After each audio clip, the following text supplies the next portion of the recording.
இதுக்கு பதில் சொல்லுங்க சார். இந்த உலகத்தில் சுகருக்கும் ப்ரெஷருக்கும் மாத்திரை இன்சுலின் மட்டும் போட்டதுனால யாருக்காவது சரியா இருக்கா? சொல்லுங்க சொல்லுங்க சார். இந்த உலகத்தில் நடைபயிற்சி மட்டும் பண்ணதுனால யாராவது சுகர் மாத்திரை நிறுத்தியிருக்காங்களா? இல்லை பிபி மாத்திரை நிறுத்தியிருக்காங்களா? இல்லை இன்சுலின் நிறுத்தியிருக்காங்களா? நடைபயிற்சி மட்டும் பண்ணதால. நல்லா கேட்டிடுங்க சரியா? 1 கிலோமீட்டர் நடைபயிற்சி பண்ணினா கூட 40லேருந்து 50 கேலரி மட்டும்தான் இருக்க முடியும். அதனால நடைபயிற்சி மட்டும் பண்ணுறதுனால எந்த மாத்திரை இன்சுலினும் கண்டிப்பாக நிறுத்த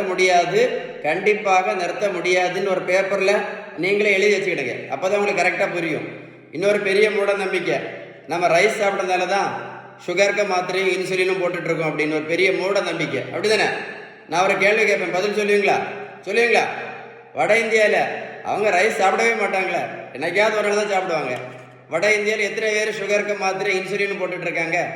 கமெண்ட்ஸில் எழுதுங்க சார், கமெண்ட்ஸில் எழுதுங்க.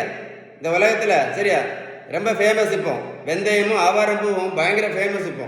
சரியா? கரெக்ட் தானே? கொய்யா இலை, மாங்காய் இலை, கிரீன் டீ. மாங்காய் இலை இப்போ பயங்கர ஃபேமஸ் இப்போ. அப்புறம் நெல்லிக்காய் ஜூஸு, நாவல் பழம், அப்போ கருவேப்பிலை, கரிஞ்சீரம், இதெல்லாம் நல்லது தான். நான் என்ன கேட்குறேன் அப்படின்னா, இதெல்லாம் சாப்பிட்டதுனால யாராவது சுகர் மாத்திரை நடத்தியிருக்காங்களா? இல்லை யாராவது இன்சுலின் நடத்தியிருக்காங்களா? சொல்லுங்களேன். சுகருக்கு ஒரே ஒரு மாத்திரை போட்டுட்டு இருந்த சுகர் பேஷண்ட்டு, இப்போ 3 மாத்திரை போட்டுட்டு இருக்காங்களே. 3 மாத்திரை மட்டும் போட்டுட்டு இருந்த சுகர் பேஷண்ட் இப்போ இன்சுலினும் போட்டுட்டு இருக்காங்களே.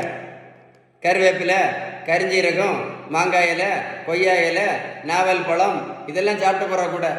நல்லா கேட்டுடுங்க. மருத்துவத்தில் உள்ள ஸ்டாண்டர்ட் புத்தகம் ஹாரிசன். இந்த புத்தகம் என்ன சொல்ல தெரியுமா? Sugar, pressure, cholesterol, fatty liver. இதோடைய correct treatment and the best treatment வந்து பேலன்ஸ் டயட் தான் சொல்லுது. ஃபர்ஸ்ட் பேலன்ஸ் டயட், அப்புறம் உடல் உழைப்பு, நல்ல தூக்கம். புரிஞ்சிருக்கும்னு நினைக்கிறேன். உங்களுக்கு பேலன்ஸ் டயட் பற்றி ஏதாவது டீட்டெயில்ஸ் வேணும் அப்படின்னா இந்த நம்பரில் கால் பண்ணி பேசுங்க. ரொம்ப டீட்டெயிலாக வேணும்னா கமெண்ட்ஸில் GOOD குட்னு டைப் பண்ணுங்க. கண்டிப்பாக ரிப்ளை பண்ணுவேன். யாருக்காவது ஹெல்ப் பண்ணணும்னு விருப்பம் இருந்தால் லைக் பண்ணி ஷேர் பண்ணுங்கள். இந்த வெந்தயம், கருவேப்பிலை, கரிஞ்சீரகம், மாங்காய் இலை இப்படி சாப்பிட்டுட்டு இருக்காங்கல்ல, அவங்களுக்கெல்லாம் இது ஒரு முக்கியமான அவேர்னஸ் வீடியோ. ஷேர் பண்ணிங்கன்னா உங்களுக்கு மட்டும் இல்லை, யாராவது ஒரு ஆளுக்கு கண்டிப்பாக யூஸ்ஃபுல்லாக இருக்கும். கமெண்ட்ஸில் குட்னு டைப் பண்ண மறந்துடாதுங்க. கண்டிப்பாக ரிப்ளை பண்ணு. ஓகேவா? Stay tune.